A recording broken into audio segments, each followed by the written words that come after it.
Wow. We did it. We did it. We completed the arches.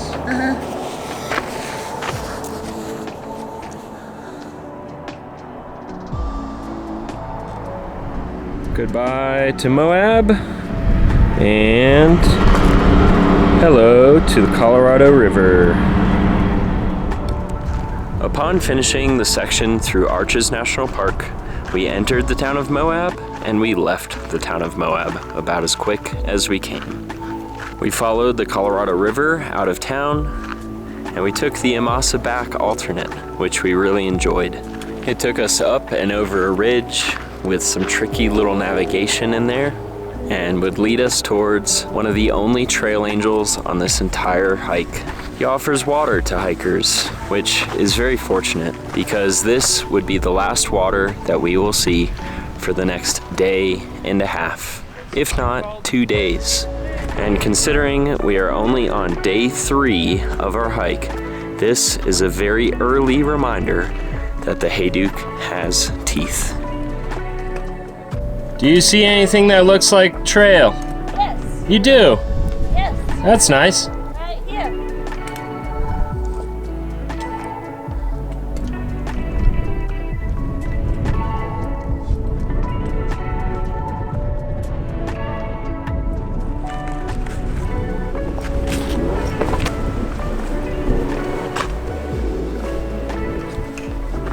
We still have a bit of a ways to go down, but we were just way up there. Now, we are going all the way down here. And then that way, and that way. So we were just standing on that cliff, and I saw all the little lines on my map, that the topography that were super close together. And I didn't realize how we were gonna get down that, but it was actually pretty great coming down that little gully. So it was just funny walking up and suddenly you're like on this total cliff face, realizing I gotta get down there. But hey, we're down.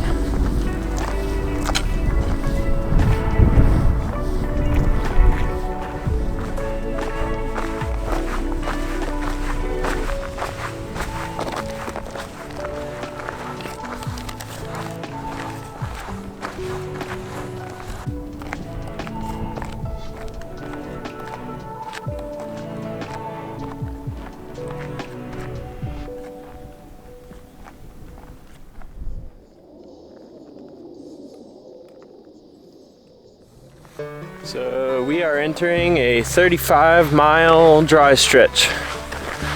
So if you like carrying 4 to 10 liters all the time, every day, at any given time, then maybe this is the hike for you.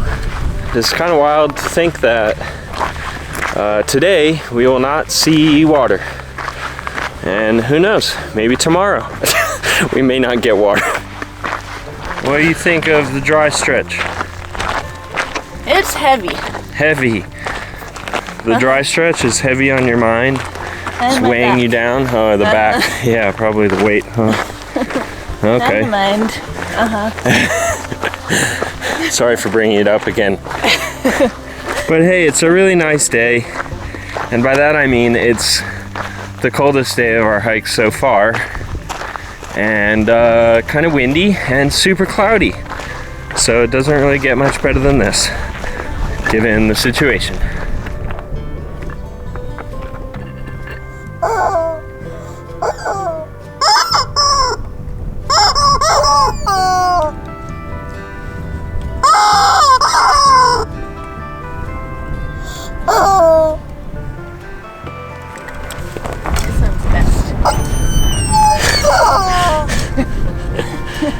Good chickens.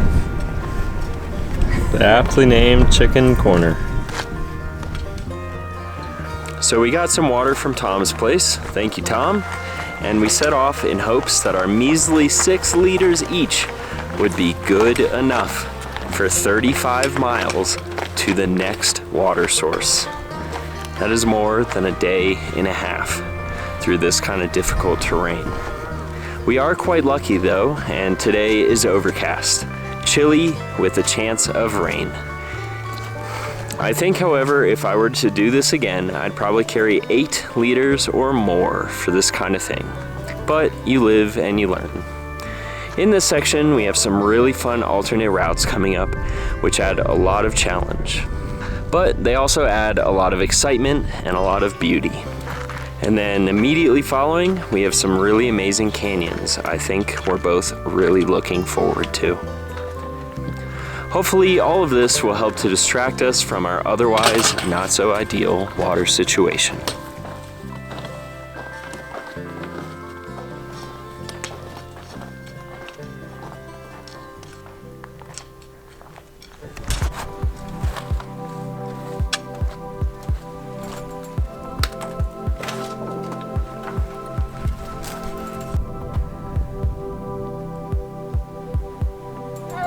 What do you think? I think we go down over there. Okay.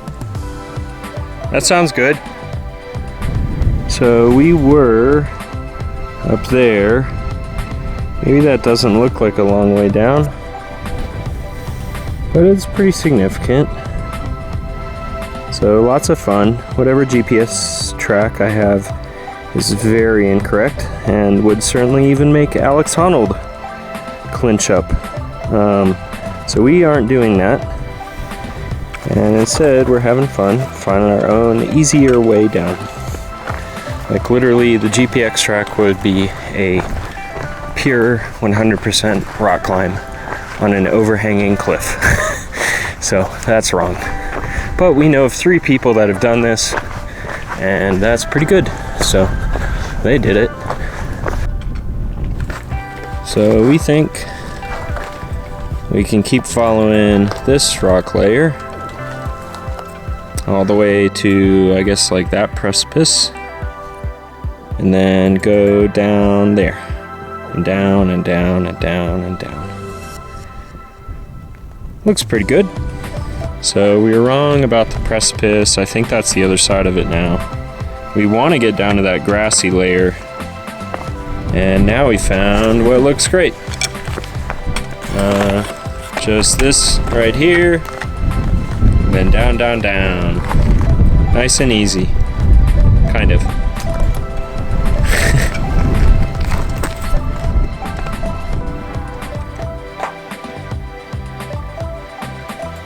Did you walk through the track all the way to the cave? Right where you are is where I dropped down. Looks far. It's way better than this side, because there's places you can put your feet. Okay. Yeah. And then through the cave you go. Wow. I'm starting to get rained on.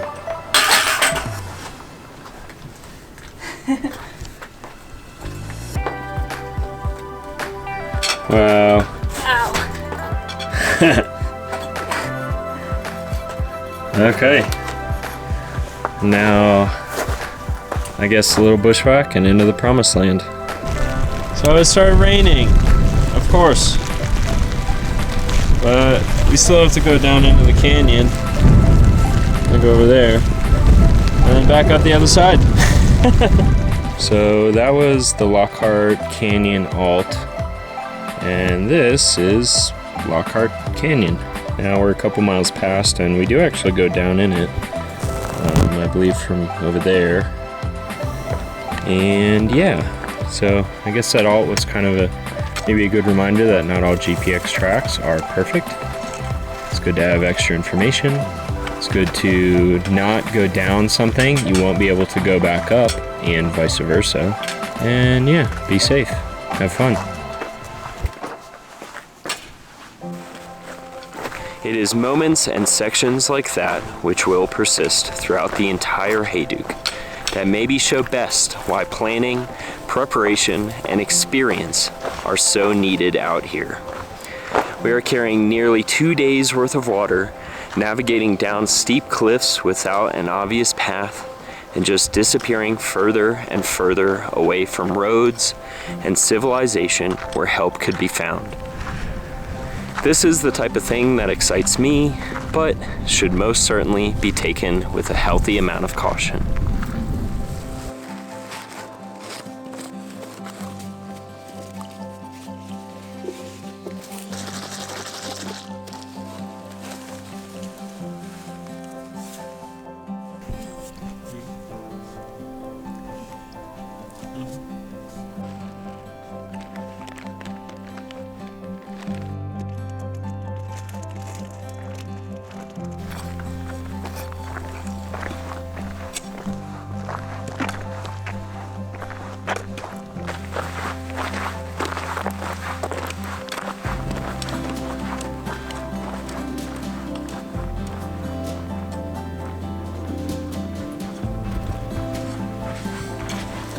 So, for anyone curious about the 35-mile water carry, we are now about 10 miles away from it.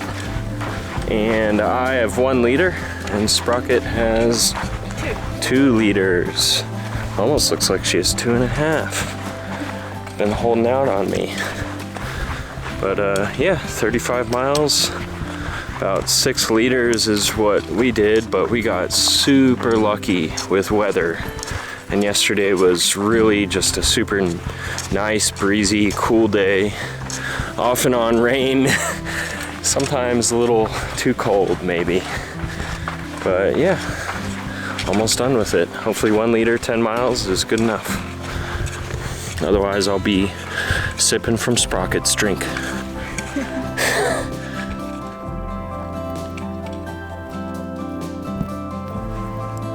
For this hike, I think it's important to have as many different resources as possible.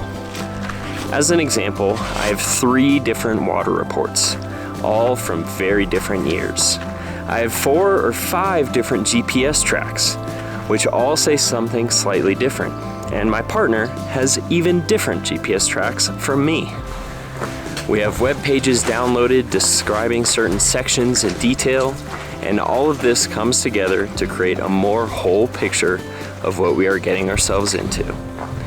And frankly, that isn't even the half of the resources we have for this trip. It all comes together to keep us safer and allows us to make good decisions.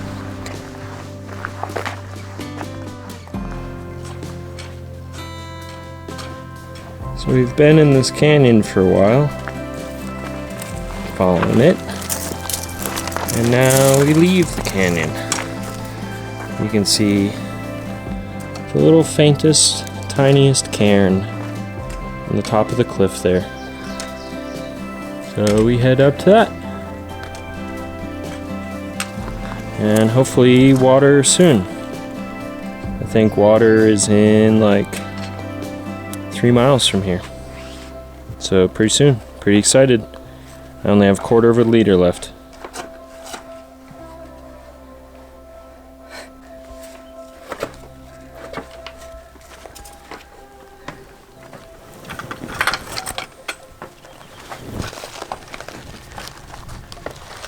Just because I think it's kind of funny, all these lines on my map are all labeled Hayduke. And they're all doing a different thing here. So some are up there, a couple are in the canyon, some are on the other side of the canyon. Very fun. So we were just down in the bottom of that canyon, and then actually way lower down in the main canyon. But yeah, now we're up here. It's good stuff. No single resource, I think, is good enough. In the end, both Sprocket and myself have a favorite of all the guides and GPS tracks and water reports. But even between us two, our most trusted source is different from one another. It's a funny thing, and in many ways, I think of this hike as being crowdsourced. 2 guys created it, and then someone built on top of that. Someone else finds new routes. Someone else creates a water report, which is then further improved upon by others. There are so many different resources from so many different people and years. It's honestly an incredible thing to see a community come together over 2 decades to add to this bundle of information which can be found. Every resource that we've found for this entire hike, for this trail, for this adventure is so incredibly appreciated. I can imagine all the work and the effort that has gone into creating these things so that others can hike these routes more safely. The trick is, however, finding these resources, as none of them are readily available. Still, I think it's important to not just download one thing for this hike. It's important to have many different points to go off of. So 35-mile water carry was a success. Water's somewhere over there. I think for the last like 3 miles or something, I didn't have any water. But overall was pretty good. And yeah, very happy to be done with that. I'm sure there will be more to come though. Onwards. Next up is Canyonlands National Park, which we have heard endless good things about. And even after that, I have some friends that say those are some of their favorite sections on this entire trail.